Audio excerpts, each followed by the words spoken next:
Welcome to the BOLO podcast, where we bring you insightful discussions on all things related to Black business, leadership and current affairs. Proudly brought to you in association with Camden Council, our aim is to shed light on matters concerning London, the UK and their impact across the diaspora. Join us as we delve into the inspiring stories of the people on the ground, creating dreams and seizing opportunities, paving the way for a brighter future.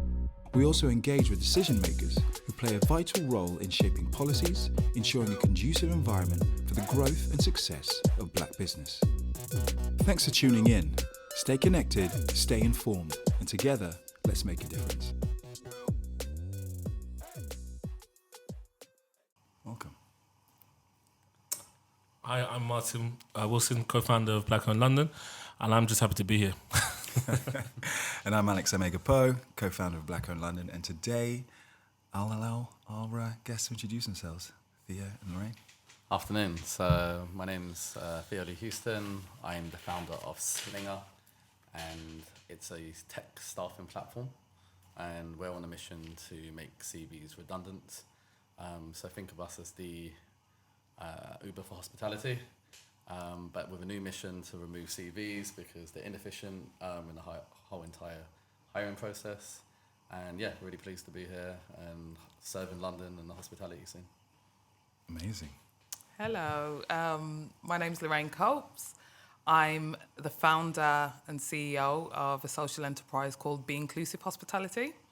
And we have a mission to build a thriving community, which we're well on our way to doing, to accelerate race equity in the hospitality. And in essence, we are leveling the playing field for Black and brown founders and employees in the hospitality industry by conducting research, delivering programs, initiatives, awards, and partnering with a number of global brands to help them on their journey. Amazing. I had a broad idea in my mind when we went into pandemic of what I wanted to launch and set up. But at the same time, I was conflicted because I was like, I forged a really successful career, good salary. I don't want to compromise my lifestyle. I like my life. How do I make a transition from something that I'm really established, experienced at, to something I love and is personal to me and will drive change beyond myself, right? So pandemic hit. In hindsight, I had this false sense of reality in terms of I wasn't really spending money during the pandemic. Yeah. So a lot of suppliers, alcohol was arriving for free. I was buying food and that is it, right? So I wasn't spending any money. So I was like, I can take voluntary redundancy and start a business with no income. I'm not spending money. And so I did that. Yeah. And the real benefit of the pandemic, A, having the time, but B, having people at home. So I was able to really build community quite quickly. And it also coincided with the timing of George Floyd. So we launched on the 1st of June. And that meant that in hospitality, everyone was looking around for where's the diversity thing in hospitality, right? And they found us.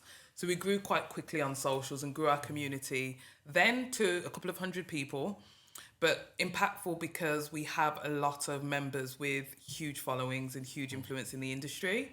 And so that helped to amplify our mission and vision and intentions. And I guess where we are from 3 years ago to here and now is we most definitely are leading the conversations around race equity in the hospitality industry. Right. And we're doing that through producing research projects every year. We work with a lot of businesses in the industry, and that's both global as well as regional. And we deliver initiatives to support people of colour to move forwards and upwards. So that's kind of the backstory and what led me to this point. And whilst we're on a journey, and I obviously have a vision on where I want to take the business, we are very much on the journey of me realising what I set out to do, in that we're creating impact for people. I can pay myself a salary and work in an industry I really love. And so, so that's kind of the backstory. Want me here today? Amazing. Yeah. Amazing. So many points to latch on to, whether it's your actual internal journeys in terms of the choices you made. I guess one of the things that stood out of many of the things was, I guess, something that's kind of universal, which is like community creation. It seemed, Theo, that it was the community creation was a byproduct of real necessity in that sense. So I guess having utilized the creation of community to start a business, how important is it now for you moving forward in terms of the way that you continue to create that community and serve that community? How do you... Absolutely. Yeah. I think community is becoming a bit of a buzzword, to be honest. Like, Right. because we use things so much, they lose what they actually mean. And why I mean that. But yes, it's the community that helped me get this started. And it's really interesting having professionals come and join the company now. Right. And, them telling me you don't have a community. Okay. Which is quite interesting. And the community is how engaged people are with you. So we've got 6,000 workers on our platform. Right. We've got 600 businesses. So there are people and interacting. But I guess they're all acting their way. Like, what we know from what we're learning about our workers is pay. And it's something we're really happy. We're one of the only platforms that pay a living wage and above. So that was one of my first promises of starting, is that frontline workers, hospitality workers deserve a living wage. And then we're incredibly diverse. So I'm really proud to say we look like London. We know the makeup of our community. But that stuff that's personal to me and things I care about. But as I've gone through the investment route, it doesn't stick. Okay. Like, that's nice. It's a nice to have to a lot of people. And I remember an old employer once said to me, "Why do you care about this so much? Diversity. Get to work and get the sales in, because there'll be no business. And without the business, there'll be no diversity in the business." That's a harsh reality. But it echoes, and it's kind of some reality, but it's true. So the community is still a very big part of it, and that's why I'm really privileged to obviously have Lorraine as a friend, as a guidance and advisor to have around, because you need multiple people and multiple accountability in lots of different sides of the business for it to thrive. And we've kind of taken, like I said, a bit of a pivot where we're providing the shift work, but actually realizing people don't need CVs anymore to get these jobs. You need reasonably skilled people to get in there now. And that's become more my focus, personal focus, to kind of make happen so the business can survive, so then I can build out the other parts and elements of community. But we've invested in the community manager. And yeah, it's really interesting in them taking it on and trying to get that engagement more. But yeah, communities, without people, there's no business, right? Yeah. And I think that's why maybe I say it's a buzzword, but people are paying more attention to the people who use their platforms. And yeah, we're trying to learn more from our community, and not sit on our high horse and try and take it in a direction that's irrelevant to the people using the platform. So it's really important. The best feedback I've ever got: sit with your customers, sit down with everybody who's using it.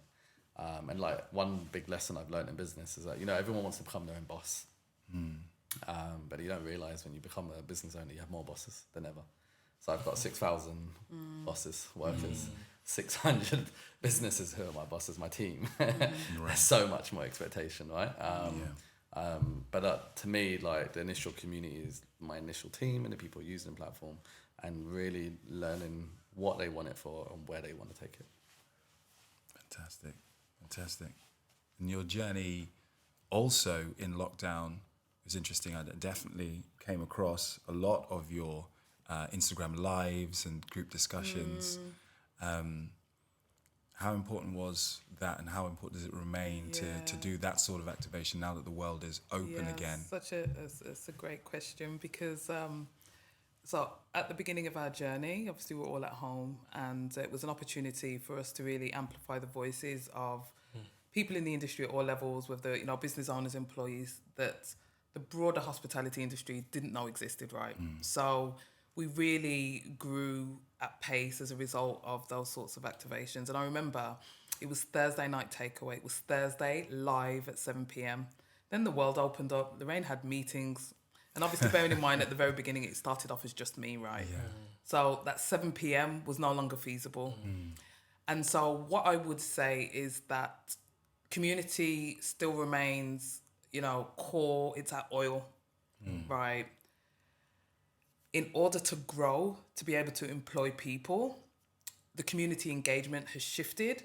So as opposed to simply telling stories, we've focused on initiatives that help them move forward. So like mentorships, scholarships, events that service them, because the spaces we create have never previously existed. Right. Where we're heading towards the end of this year, as I bring on a community manager, as we expand, is we can do both. The storytelling and sharing our communities, amplifying their voices and telling their stories is really a really important part of what we do. But equally, we are not just a platform for visibility. We want to support people to move forwards and upwards. So we need to do both really effectively. What I'd also add is that our starting point of community was people of colour at all career levels in the hospitality industry. Who our community now is all of the above, as well as national, regional, global businesses who advocate for the same things that we do, and that really put their money where their mouth is to drive change. Right. We have 90 ambassadors. So ambassadors can be from any background, any career level, and they commit to volunteer. So they'll fundraise, they'll volunteer their time, they'll, blog for us, they'll coach, they'll mentor. And because I'm obsessed with data, any person that plays a part in our business, whether it's a mentor, of which we've got another 90, we've got ambassadors, which is 90, we've got about 60 partners, we can analyse who they are, what they are, and what they do.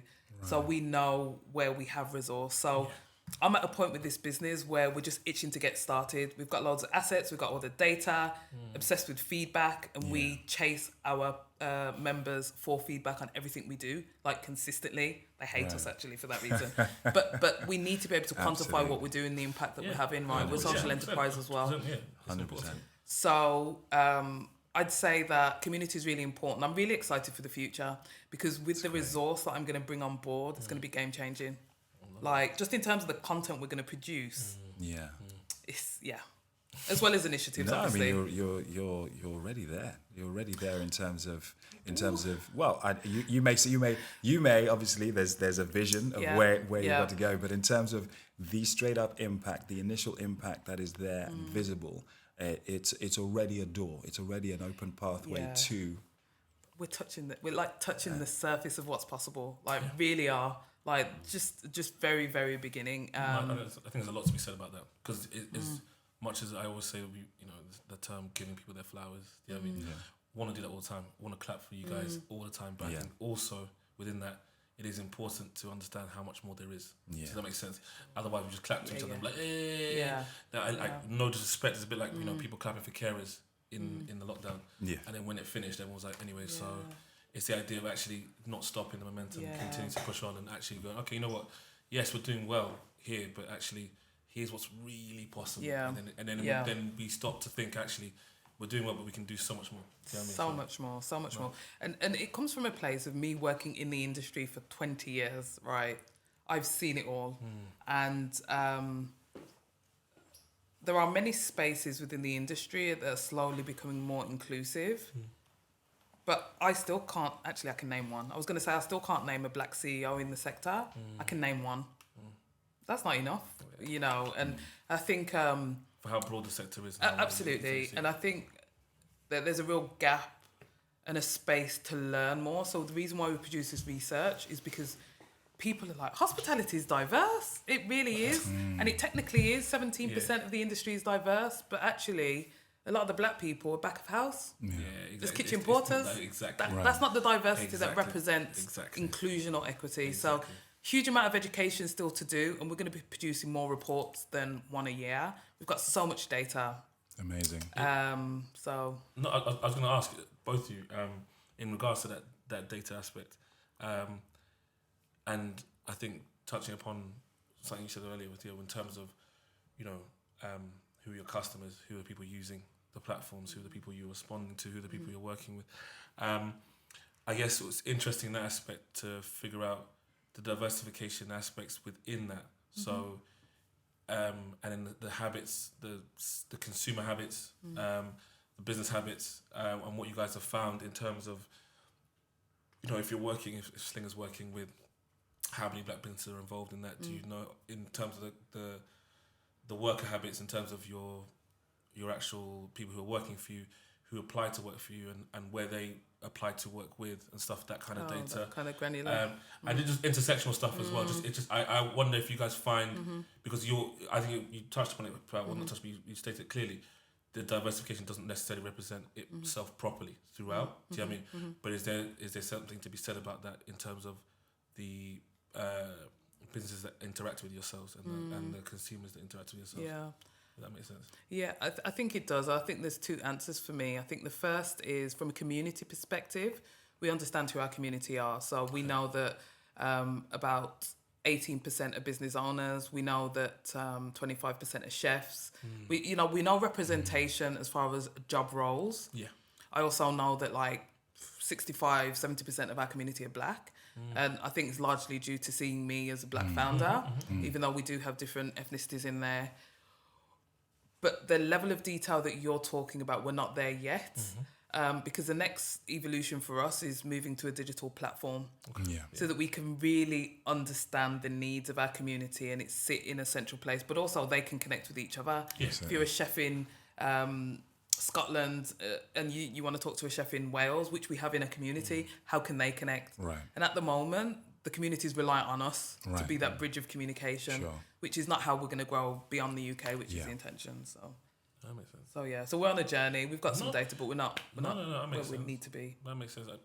Yeah, I think similar where Lorraine is at. We know what roles we've got. We know where people want to go. Like something that's a personal passion. Yeah, we are working with the, I guess, the lower level of workers, and how can we pivot them to get to where they want them.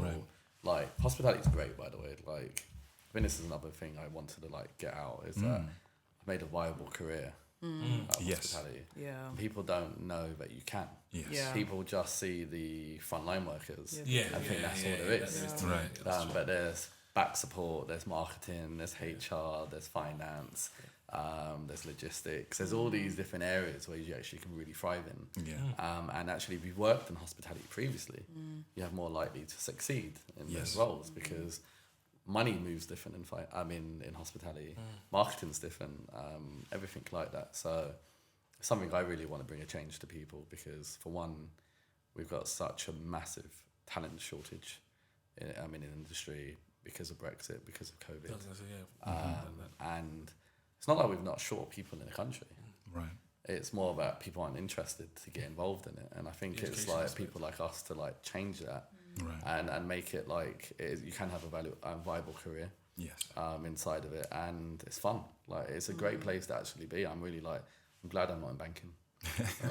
Personally, my soul needs people and food in it. So yeah, I think it's and that's the next bit I'm working on the journey is how can I help people get to those, because a lot of our workers are side hustlers, using it to pick up shifts there and there. But how can we give them, sustainable jobs where they're fulfilling progression? Yeah, the narrative. I think it's interesting as well because when we did some work with Bacardi, they were saying something similar and they were looking for people to work with in terms of they were trying to do the Bacardi Academy aspect, and we were talking with them and they were saying that they were trying to work out ways to get people to see hospitality in such a way. And obviously you've got people like Dino, who's amazing. It was Hatchabar and his journey, how he viewed hospitality for himself wasn't just an obvious kind of. He went from I'm working, then saw a man making cocktails professionally. I thought, I really like that, and that led him to be like, I want to do that, which then led him to be like, I want my own bar, which then led to want my own product. Does that make sense? So I think what you're saying really resonates. It's just that the education isn't always there for everyone. I do think it's an industry-wide problem though. I think that there are loads of pathways into the sector.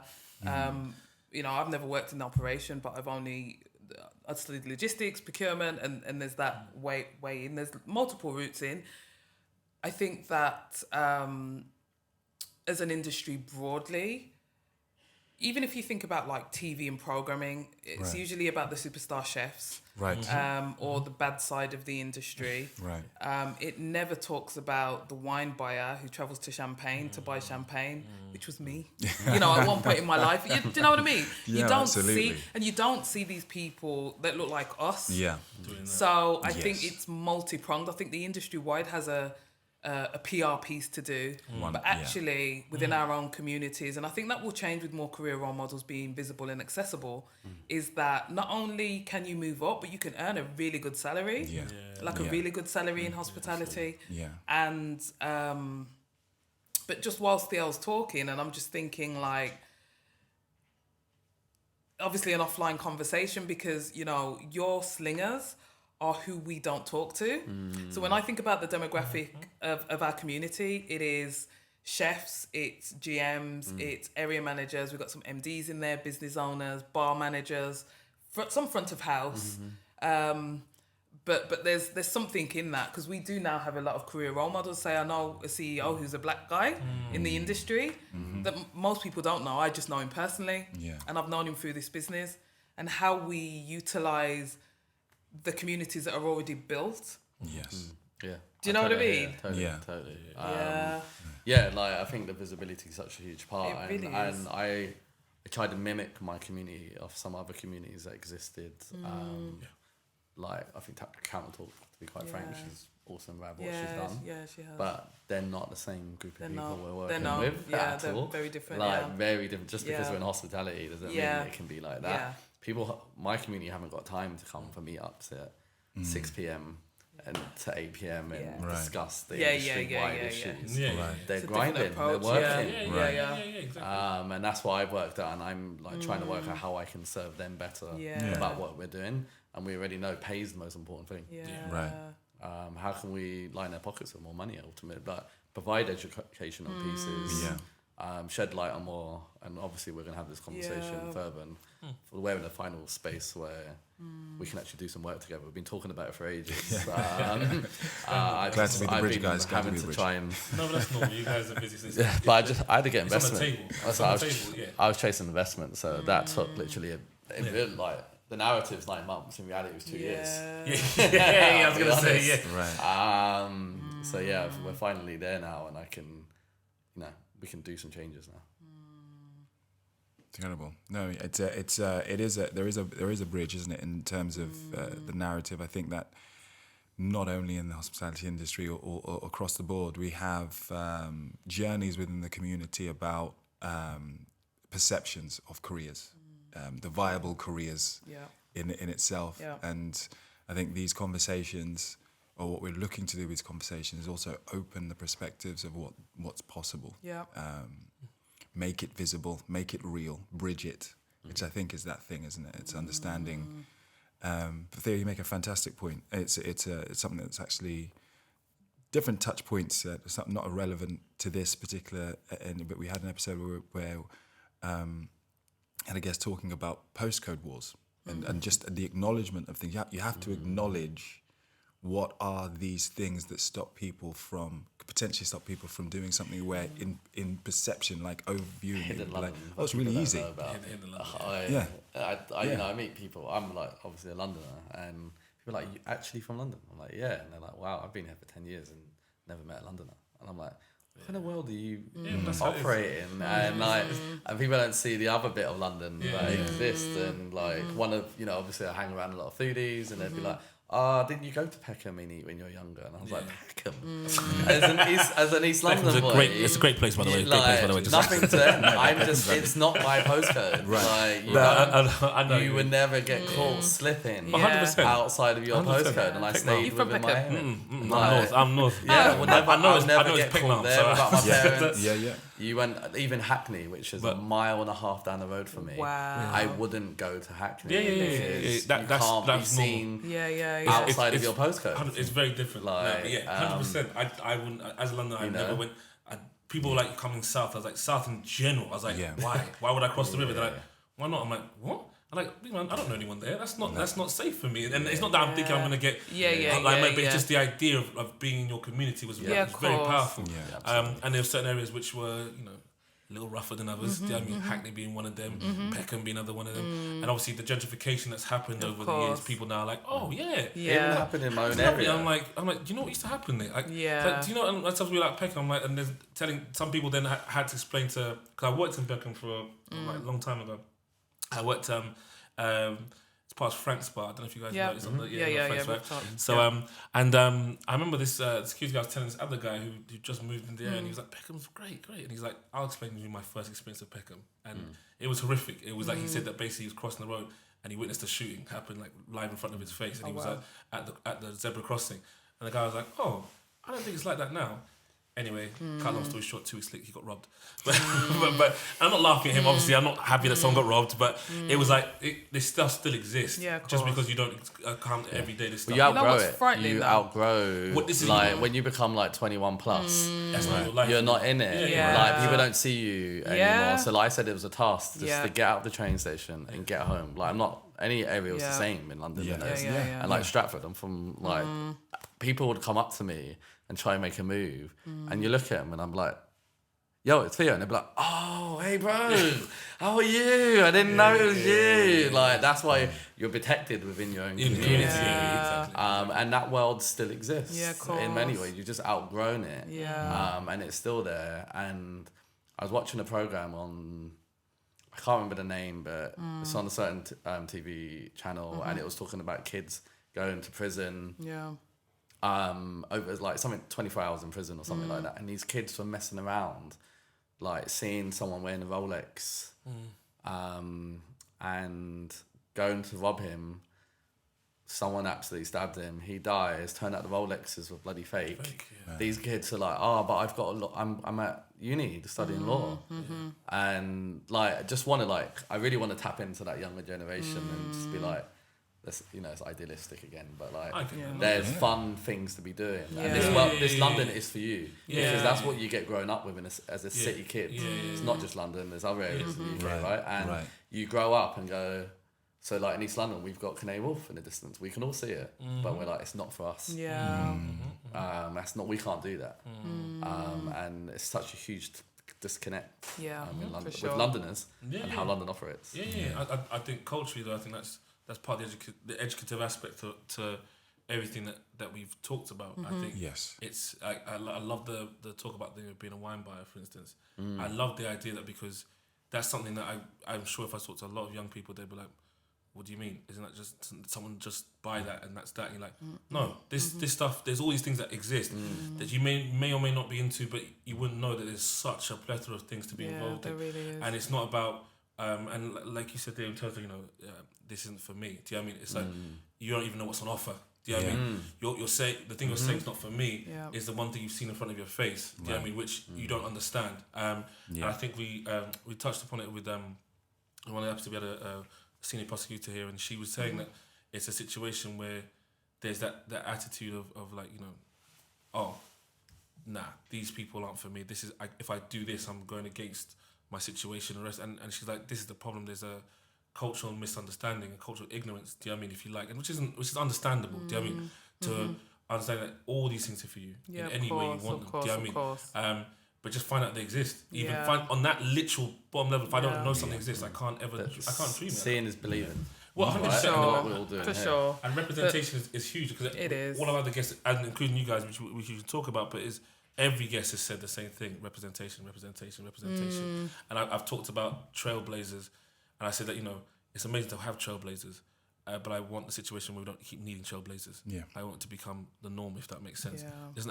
I don't want. I get one Lorraine, and I have to wait 10 years for another Lorraine. Do you know what I mean? I get one. I have to wait. It should be. All right, so Lorraine did this, and then behind you guys should be a pathway that's now created. What we both believe in is mentorship. Like we're both big on it, and obviously Lorraine's got a program which I try and support. And in myself, I have like Friday afternoons. I have an open door policy. Anyone can book me in my calendar. Oh wow! And particularly anyone from a global majority background, they can just book me in and ask me some advice or support. It could be as little or as big or anything as they wish. And I think that's really important, keeping the doors open. It really is. Yeah, because I think when I look to sort of some of the generations ahead of us, that hasn't been the approach. It's been very much okay, and you know, I kind of lead with empathy and understanding as to why that is, but that kind of scarcity mindset of I'm the black person in the room, and let's not allow anyone else to gain access. And I'm just really keen to quash that altogether because it's problematic in so many ways, and I think you know, even just talking about young people as you were, and I just think that as a black person living in the West, you start to believe what you hear and read about who and what we are. And we are not in boxes. There's no limits to anything that we can do ever, anywhere. And that's why having access to career role models is super important. Or just the diversity of different types of people that look like you, right? I always think how my life would have been different if I had, you know, like obviously growing up in the 80s, like in terms of insights into what Africa was, there were children starving and walking barefoot. That was all that was ever on TV, right? Yep. Obviously, I had, you know, insights into the Caribbean, my parents being Jamaican. But just in terms of globally what black people are and what we are doing, if I had access or was able to tap into that at a young age, I think I'd probably be the Prime Minister now. No, I'm joking. No, but I think it would have changed my... to add to that, just Sadiq Khan becoming the Mayor of London unlocked something mentally in my head and went, oh, we can do that. You're like, he's a black, but he's different from whiteness. Yeah. And you're like, oh, we can do that. Like, just, it literally, like, it wasn't until 2 years ago I broke my elbow and I had to go and get surgery. And the surgeon was mixed race. And I was like, we can do that. It's so important to be able to see these things just because it mentally really unlocks. is. I mean, for years, right? So I love music. And I've always looked to America for that. So like from really young, watching Oprah, really into music and watching like the entrepreneurship journeys of like people like Diddy and Jay-Z. And I've always looked to them like just kind of a reminder of who we are, because there were periods in my life where the internet wasn't really interneting, where it didn't really exist. And so like the access, unless you travelled, just was not there. That's exactly you know? But that's even... So I love London actually. No, but that's even hugely important when you talk about these things. And like looking to America, for instance, is one of the things is that because that was the only access given as well. Do you know what I mean? Like you said, it wasn't even that these things don't exist across the world. You know what I mean? The whole of Africa, the whole of the Caribbean, whole of the world. It was like the visibility wasn't there. And that's one of the things that's amazing when you talk about America, that they were having the visibility despite their issues, and then it make you feel like, okay, cool. They look like us. Yeah, exactly. So it's not really a problem. But I think that's the intriguing thing that everyone keeps saying. It's the idea of just making someone go, yeah, this is fine because this person's doing it, this person's doing it. So there's no ceiling. Do you know what I mean? There is absolutely no ceiling. It's just whatever I feel like doing. Tomorrow if I wake up and I want to be, literally could be anything. I want to sculpt for a living. It's not the idea that that's not really, it's like, well, if someone's doing it and there will be someone doing it 9 times out of 10. Yeah. That's the thing. So it's just about the visibility and the what's the word? And the representation of it that makes the difference. You know what I mean? Should we move on to the next? We'll go into your section. Oh, okay. Yeah. I haven't even thought about it too, as I've literally, I have been, but so we've got a section here called section of the show called Prove Me Wrong. This section's called Prove Me Wrong, where myself and Alex will be playing devil's advocate, asking our hosts questions close to their heart, giving them the opportunity to navigate the tricky waters of today's whataboutism and the ignorance posted in most comment sections. First thing I'm going to say to you guys is that these are not my views, okay? So don't attack me, don't look at me any different, don't hate me after this. Do you know what I mean? I'm playing devil's advocate because both of you guys have fantastic careers, fantastic stories, fantastic journeys, and you know how the internet is. So everyone has their opinion, and unfortunately you can't control how many people look at that and think the same. So this section is just me just having a dig at some things which I can imagine other people might do, mostly out of ignorance, but here we are. So I think I'll start with Theo.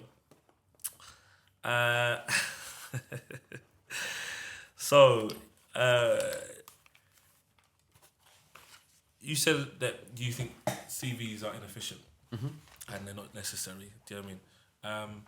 and you know also sort of described yourselves as the Uber of hospitality in that sense.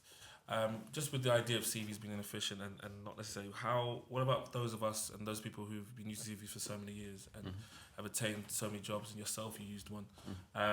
So what changes that, and then is that situation where you are possibly doing that for people who are unlikely to make the CVs themselves, and is that an unfair advantage? Is that kind of positive discrimination, should we call it? Yeah, I think like very split, by the way. Like I operate in like kind of the more blue collar market side of it, right? And where I've got business owners who want reasonably skilled people to do the job right now, and I've got workers who want to do the job right now. And the idea of how our parents used to operate us, and people still walking around with paper CVs, makes the process so inefficient. And so therefore Slinger builds data on workers and can provide verified workers to businesses to get them in straight into a trial shift, reducing all the key inefficiencies. Now, just because you can write a good CV and a good cover letter doesn't necessarily mean you're good at working. And again, for our community, we provide the ratings and we can use the data to provide who are the best workers. So I've just been clear that it's for more the blue collar side of work, and people wanting to connect quicker and more efficient. For the white collar market, I think they're still needed. They're higher risk pay, and they take longer. You need that long-term recruitment process, which we're both learning. And whereas, you know, someone who can bartend may not be able to write the best CVs. I think we're trying to make it more inclusive, that both sides can connect and level the playing field, who connects with what. And data's the truth, ultimately. Okay, perfect. And Lorraine, can I ask you just so we talk about you talk about race equity in hospitality. Sure, you should just have the best person for the job. I think that all of us around the table have all been in the situation where you're sitting in a team and you're completely confused as to why some of the people in your team are at the table, right? And I think that kind of leads to the idea that meritocracy is why the sole reason why people get jobs, and we know that's not the case, right? And it also leans into, we conduct a lot of research and we explore who is accessing what. So some of the key stats from our findings, for instance, at the moment, is that if you are white, you're more likely to be in a high-paid job. If you're black, you're more likely to be in a 0-hour contract. If you are black, you are more likely to want kind of scholarships, qualifications, but least likely to access it. The list goes on and on. So I guess all of our data points to the idea that black people within the industry in particular want to move forward, want to progress. They're experiencing racism at work, discrimination. When they do experience discrimination, there's no outlet to report it. Like, the list goes on and on. So there is just a huge amount of amazing talent in the industry that want to progress, and they're being met by barriers to move forward. So this isn't about the need for equity. It's just about, actually, if we're talking about talent, if we're talking about good people, why would you look at it through like a narrow tunnel when you can broaden your lens and have like a range of different types of people who are not generally getting access to those opportunities moving forward? Amazing. Fantastic. That was a perfect answer. I mean, for me, it's a perfect answer. I'm happy with it. Thank you. That was amazing, guys. So we're just going to move on to the last bit, which is the quick fire round. Yay! All right? This is the quick fire round. No ifs, buts, or maybes. No long explanations. Just one answer. It's about food? Don't ask me what I'm asking. You just have to answer, okay? Because that's what I know. All of you guys, especially because most of you guys are thinkers, so you guys are like, what? I'm like, no, it's done on purpose, so you don't get to think. Okay? So start with something really simple. Beach or city? Beach.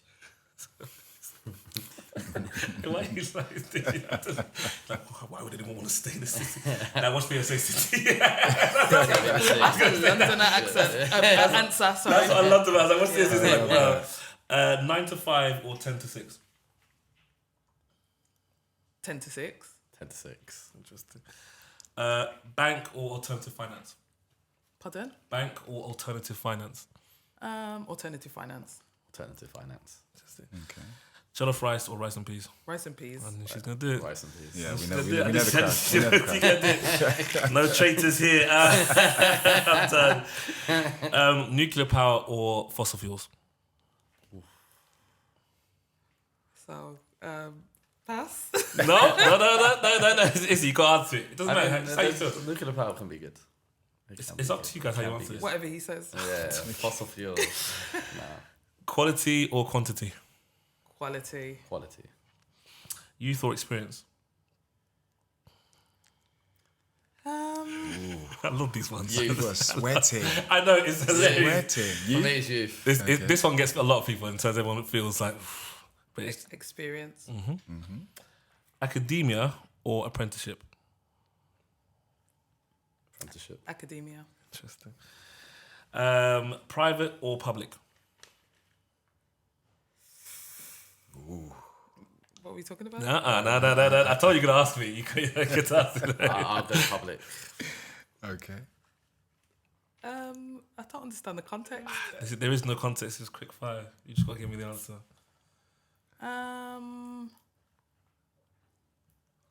Private. That's fine. There's no right or wrong answer. Yeah. There's no right or wrong. It's just how you feel. Sustainability or low cost? Sustainability. Sustainability. YouTube or Netflix? YouTube. YouTube. Interesting. Brick and mortar or online? Brick and mortar. Yeah, same. Yeah. And the last one is city or countryside? Depends on the mood. Got options. Yeah. I like that. I'll stick to the city again. So weekends and countryside. Yeah. Sometimes it's nice to be in the countryside. 100%. If you had to leave one behind, which one do you leave behind? Countryside, then I'd leave that behind. You know, Oh, it's go the with city. Yeah. Okay, then fair enough. Leave my Perfect. passport in the countryside. I'm done. Perfect. That's it. That's all the answers. Thanks, guys. Thank you so much. Cool. So, guys, we've come to the end of this episode of the BOLO Business Podcast. Thank you so much, Lorraine. Thank you so much, Theo, for your time. This is just like touch the cusp. I know there's another We need episode, about 6 hours for you guys. literally, to really deep dive into all the great work that you guys are doing, all your vision and thoughts about how,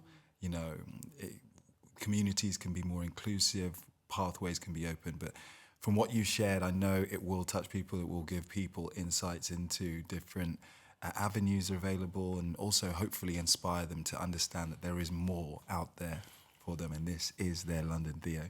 So, thank you so much for your time again. It's been an absolute pleasure having you here. No problem. Honestly. Thank you. And as you guys have both mentioned, both of you have mentoring sort of programs and the rest of it. So if people looking to get in touch, they can find a way through that. Because honestly, like I said, we need about 6 hours for you guys. You guys haven't talked about, for instance, raising funds, how literally raising funds and apps, literally dealing with partnerships on top. You guys, someone's just casually gone, we've got 60 partnerships and not talked about one of them. Awards We have so ceremonies. many, we have so many things I'd love to talk to you, literally, because you guys are heavyweights in this game, but we haven't got enough time to do all that. But it's honestly been an honour and a pleasure to have you both in today. Thank you. so much. for Really having us. appreciate it. Thank you for creating the space. Thank you. No problem. All right. Cool. Thank you for joining us for this episode of the BOLO Business Podcast. Remember, the journey doesn't end here. We encourage you to carry these conversations forward, share your thoughts with us on social media, and most importantly, apply the insights gained today in your own spheres of influence. Stay tuned for more compelling discussions that transcend boundaries, bridge cultures, and celebrate the richness of diversity. Please subscribe, share, and until next time, this is the BOLO Business Podcast, signing